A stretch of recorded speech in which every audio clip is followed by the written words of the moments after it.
Assalamualaikum warahmatullahi wabarakatuh. Halo semuanya, perkenalkan kami dari kelompok C kelas KAKM 1.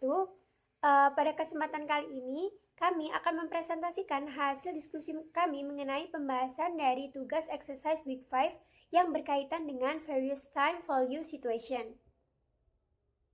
Nah, sebelum masuk ke pembahasan dari soal-soalnya, izinkan saya untuk memperkenalkan anggota dari kelompok saya terlebih dahulu. Yang pertama yaitu ada Naila Salsabila Effendi dengan NPM 3 digit terakhir 067, kemudian ada Hafid Kurniawan dengan NPM 3 digit terakhir 225, kemudian dengan saya sendiri Alia Rahmawardani dengan NPM 3 digit terakhir 273, kemudian ada Anggun Artika Dewi dengan NPM 3 digit terakhir 324, dan yang terakhir ada Wafdania Makfiro Janati dengan NPM 3 digit terakhir 424.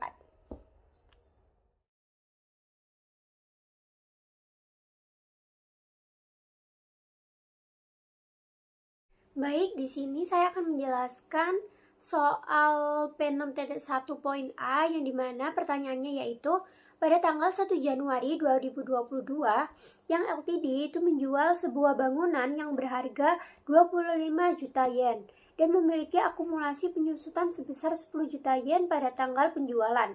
Kemudian yang LTD itu menerima sebagai imbalan berupa wesel tanpa bunga senilai 24 juta yen yang jatuh tempo pada tanggal 1 Januari 2025. Tidak ada harga tukar yang ditetapkan untuk bangunan tersebut. Dan wesel tersebut itu tidak memiliki pasar yang siap. Tingkat bunga yang berlaku untuk wesel jenis ini pada tanggal 1 Januari 2022 adalah 9%. Berapa jumlah keuntungan dari penjualan bangunan tersebut yang harus dilaporkan? Nah, jadi kita analisis terlebih dahulu pertanyaannya. Nah, di dalam soal tersebut itu diketahui bahwa yang LTD itu menerima 24 juta yen wesel tanpa bunga yang jatuh tempo pada tanggal 1 Januari 2025. Yang dimana berarti uang tersebut itu tidak diterima pada tahun 2022, namun uang baru diterima 3 tahun kemudian.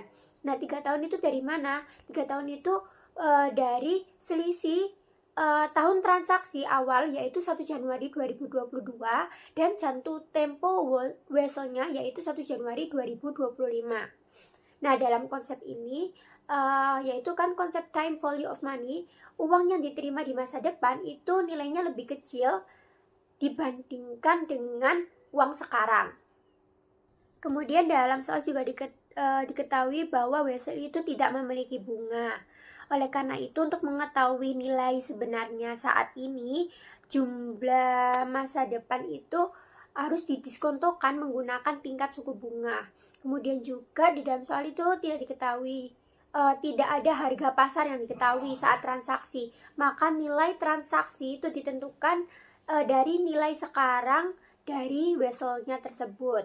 Jadi kan dapat disimpulkan bahwa soal tersebut itu kita harus mencari present value-nya terlebih dahulu karena pembayaran yang diterima itu bukan uang tunai sekarang tetapi wesel atau note yang akan diterima di masa depan dan tidak berbunga. Oke, jadi di sini kita tulis terlebih dahulu yang diketahui dari soal, yaitu yang pertama ada harga perolehan gedung sebesar 25 juta yen, kemudian ada akumulasi depresiasi sebesar 10 juta yen, kemudian ada nilai not atau weselnya yang jatuh tempo itu sebesar 24 juta yen, kemudian ada periodenya tadi diketahui sebesar 3 tahun, dan ada tingkat suku bunga atau interest sebesar 9%.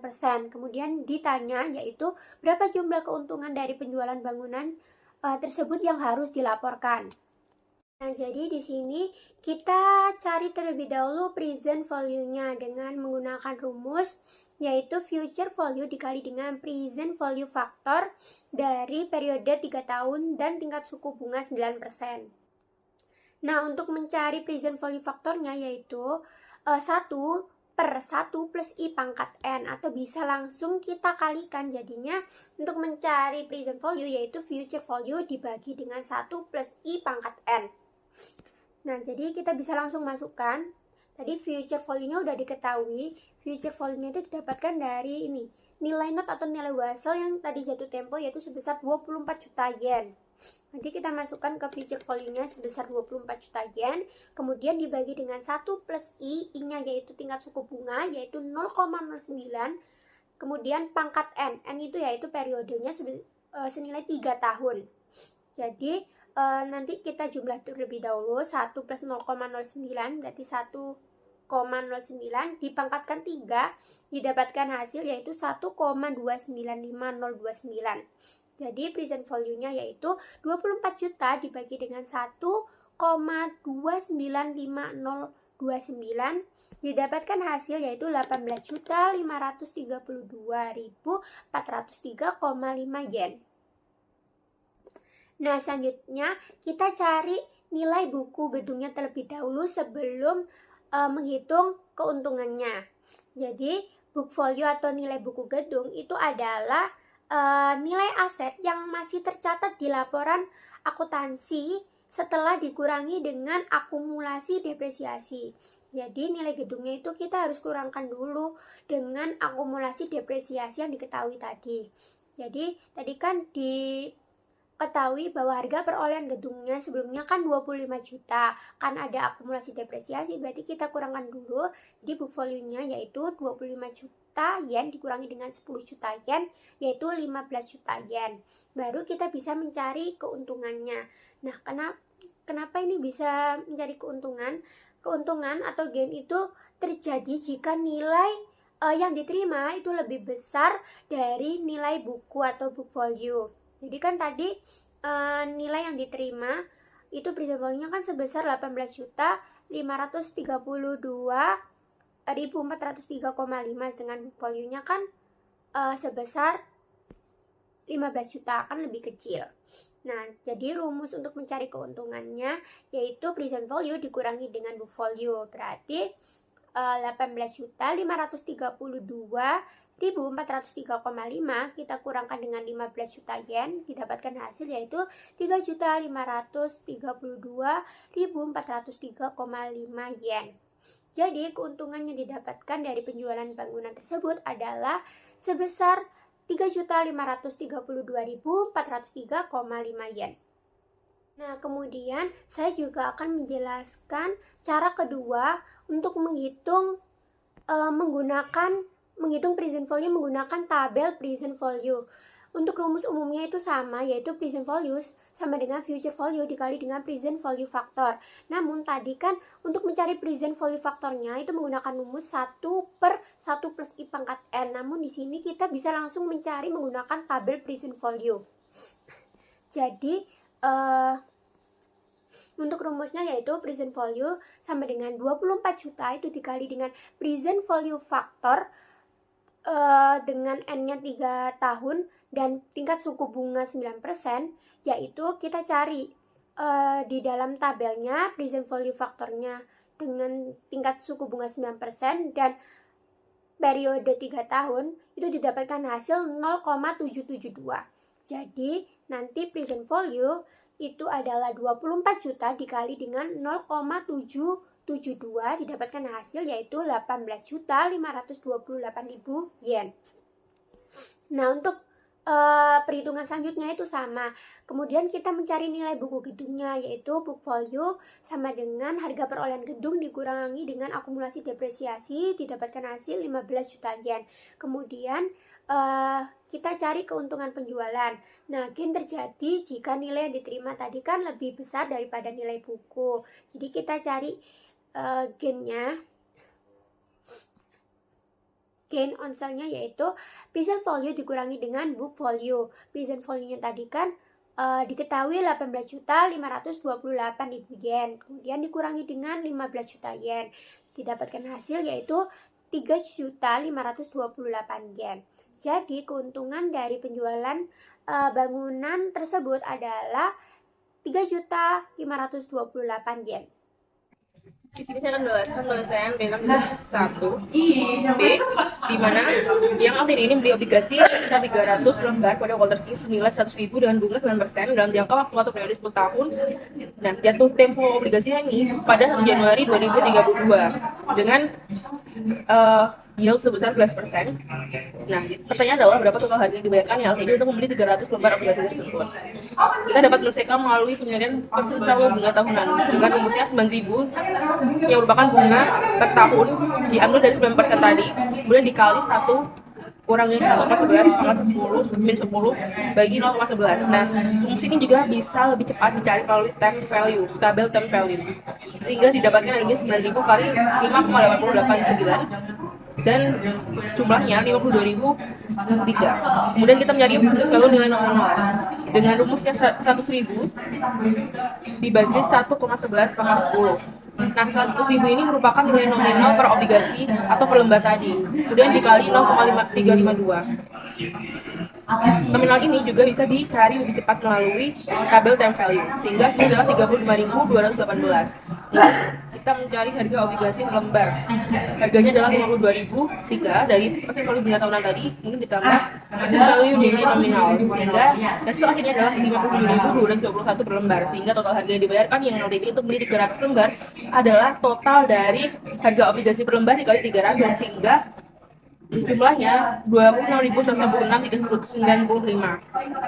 Di sini kita dapat melihat selisihnya atau diskon antara face amount atau nilai nominal 3 lembar kemudian dengan harga belinya, sehingga dapat ditemukan diskonnya sebesar 3.833.604. Sehingga walaupun yang LTD tidak mendapatkan bunga yang sesuai harapannya 11%, namun yang LTD dapat mendapatkan harga yang lebih murah. Baik, di sini saya akan menjelaskan mengenai soal P6.1 poin C, dimana soalnya adalah yang LTD membeli mesin baru dan setuju untuk membayarnya dengan cicilan tahunan yang sama sebesar 400.000 pada akhir setiap tahun selama 10 tahun berikutnya. Nah, dengan asumsi suku bunga yang berlaku sebesar 8% diterapkan pada kontrak ini. Nah, berapa jumlah yang harus dicatat yang LTD sebagai biaya mesin tersebut? Nah, karena pada soal ini dijelaskan bahwa pembayaran tetap dilakukan di akhir periode, maka kita menggunakan present value of an ordinary annuity. Nah, dari soal diketahui bahwa cicilan tahunannya adalah sebesar 400.000 dengan periodenya 10 tahun dan suku bunganya sebesar 8%. Nah, terlihat pada table time of value di atas ini, present value annuity factor dari suku bunga 8% dengan periode 10 tahun adalah sebesar 6.710. Oleh karena itu, present value didapat dengan mengalihkan nominal cicilan tahunan sebesar 400.000 dengan annuity factor sebesar 6.710 dan diperoleh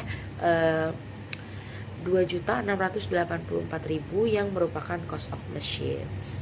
Selanjutnya, penjelasan soal di huruf D. Pada soal ini dijelaskan bahwa yang LTD membeli sebuah traktor pada tanggal 31 Desember 2022 dengan sistem pembayaran bertahap. Perusahaan harus membayar 12 juta yen pada saat pembelian, kemudian melakukan pembayaran tambahan sebesar 500.000 yen setiap akhir tahun selama 8 tahun. Tingkat bunga yang digunakan dalam perhitungan adalah 12%. Karena pembayaran tidak dilakukan sekaligus, maka dalam akuntansi kita perlu menghitung present value atau nilai sekarang dari pembayaran tersebut untuk menentukan nilai aset yang sebenarnya saat dicatat. Berdasarkan tabel present value, anuitas dengan tingkat bunga 12% selama 8 tahun diperoleh faktor sebesar 4,9669. Kemudian, cicilan tahunan sebesar 500 yen dikalikan dengan faktor tersebut, sehingga diperoleh nilai sekarang sebesar 2.484.500 yen. Nilai tersebut kemudian ditambahkan dengan pembayaran awal sebesar 12 yen, sehingga total nilai traktor yang harus dicatat adalah 14.484.500 yen. Jadi, dapat disimpulkan bahwa nilai traktor yang dicatat oleh yang LTD pada tanggal 31 Desember 2022 adalah sebesar 14.484.500 yen karena aset dicatat berdasarkan nilai sekarang dari seluruh pembayaran yang dilakukan. Nah, soal selanjutnya adalah yang ingin menarik 12 juta rupiah. 12 juta termasuk pokok dari dana investasi yang yang pada akhir setiap tahun pada 9 tahun. Nah, selama investasi awal yang dibutuhkan, berapa investasi awal yang dibutuhkan pada awal tahun pertama jika dana tersebut menghasilkan bunga 11%? Nah, jawabannya adalah diketahui penarikannya adalah 12 juta per tahun selama 9 tahun, bunganya 11%. Jadi PV annuity faktor 11% dan 9 tahun, yaitu 5,537. Rumusnya adalah PV sama dengan 12 juta dikali 5,537 sama dengan 66 juta 444 ribu.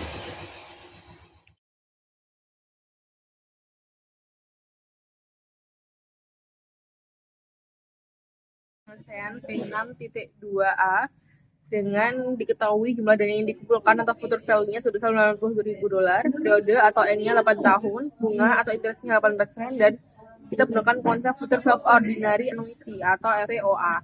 Katanya adalah berapa besar pembayaran tahunan R yang harus dilakukan net seluruh setiap akhir tahun selama 8 tahun. Kita juga bisa menggunakan future value of annuity table dengan mencari I atau 8% pada kolomnya, kemudian mencari N periodenya 8 tahun pada barisnya, sehingga ditemukan pada tabelnya adalah 10,637. Kemudian kita masukkan dalam rumus R sama dengan FV atau future value. Kita ketahui future value-nya adalah 90.000 dibagi FVF OA 8 periodenya dan 8% sebagai interestnya. Kemudian kita bagi 90.000 dibagi 10,637 tadi, atau dibulatkan, sehingga sini adalah R sama dengan 8.462,68. Nah, di sini dapat disimpulkan bahwa net hanya perlu menyetor sebesar 8.462,68 per tahun, bukan 11.250.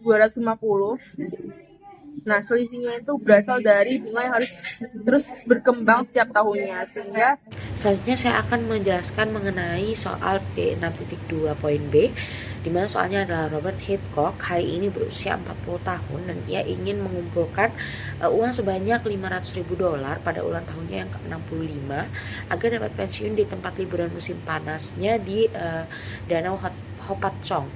Nah, ia mengumpulkan jumlah ini dengan melakukan setoran yang sama pada ulang tahunnya yang ke-40 hingga yang ke-64. Nah, berapa sih setoran tahunan yang harus dilakukan oleh Robert agar dana tersebut menghasilkan bunga 12% yang dihitung secara majemuk setiap tahun. Nah, karena pada soal ini meminta kita untuk mencari setoran berkala untuk mencapai nilai masa depan tertentu, maka kita menggunakan table future value of an annuity table, di mana diketahui bahwa target yang dimiliki Robert adalah ingin mengumpulkan uang senilai $500.000 dengan dalam waktu 25 tahun. Nah, 25 tahun ini adalah tenggat waktu dari umur Robert yang ke-40 hingga ke-64 dengan bunga majemuk sebesar 12%. Karena setoran dilakukan mulai hari ini pada usia Robert yang ke-40, ini adalah annuity due. Nah, sesuai konsep akuntansi, faktor annuity due didapat dengan mengalihkan faktor ordinary annuity dengan 1 plus I, maka faktor disesuaikan yakni 133,334 dikalikan dengan 1,12, hasilnya adalah 149,33408. Nah, maka untuk mendapatkan nilai annual deposit, kita harus membagi nilai future value dengan faktor yang telah disesuaikan yakni 500.000 dibagi dengan 149,33408. Hasilnya adalah sebesar 3.348. Jadi tiap tahun Robert harus menyetor sebesar 3.348. Selanjutnya, penjelasan soal P62 yang huruf D. Soal ini dijelaskan bahwa Diane Ross memiliki investasi awal sebesar $20 dengan tingkat bunga 9% per tahun. Tujuannya adalah agar investasi tersebut dapat berkembang menjadi $47,347 untuk melunasi suatu utang. Untuk mengetahui berapa lama waktu yang dibutuhkan, kita menggunakan rumus future value, yaitu nilai investasi di masa depan. Rumusnya adalah future value sama dengan present value dikalikan 1 ditambah tingkat bunga pangkat jumlah tahun. Kemudian kita masukkan angka yang diketahui ke dalam rumus sehingga diperoleh 347 sama dengan 20.000 dikali 1,09 pangkat N. Selanjutnya, kedua sisi dibagi dengan 20.000 sehingga diperoleh 2,367 sama dengan 1,09 pangkat N. Setelah dilakukan perhitungan, didapatkan bahwa nilai N mendekati 10 tahun. Jadi, dapat disimpulkan bahwa Diane Ross membutuhkan waktu sekitar 10 tahun agar investasi sebesar $20 dengan bunga 9% itu tadi dapat berkembang menjadi $47. Nah, soal selanjutnya adalah Cindy Houston memiliki utang sebesar $27,600 dan ingin ia lunasi 4 tahun dari sekarang. Ia memiliki $19.593 yang ingin ia investasikan selama 4 tahun tersebut.